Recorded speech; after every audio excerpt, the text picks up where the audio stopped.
Айтыскер ақын, психология ғылымдарының кандидаты Мұхамеджан Тазабек келіндерге енеге жағудың жолдарын айтты. Ене мен келін қалай тату бола алады деген сұрақтар болады. Оның ешқандай таблеткасы жоқ. Олар тату болу үшін негізгі 3 нәрсе керек. Біріншіден, сабыр керек.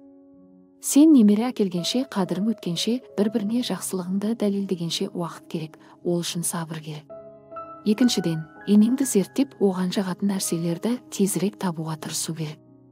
Оған ұнамайтын нәрселерден барынша қашу керек. Үшіншіден, кішкентай болса да сый-сияпат жасап, тамақтың тәттісі болса да енеңе қойып қой. Ол да әйел адам өзіне назар аударғанда сый-сияпатты қалап тұрады. Ол сенен жасы үлкен болғанымен заты әйел. Келін ретінде енеге елеусіз болса да үздіксіз сыйлықтар жасауға тырысу керек. Немерелері тұра салып, әжесінің бетінен сүйетіндей, әжесі десе өліп тұратындай жағдай жасау керек. Неге? Өйткені әйел заты біреуге қалай қараса, оның қойнындағы баласы да солай қарайды. Шешесі елжіремесе, баласы елжіремейді.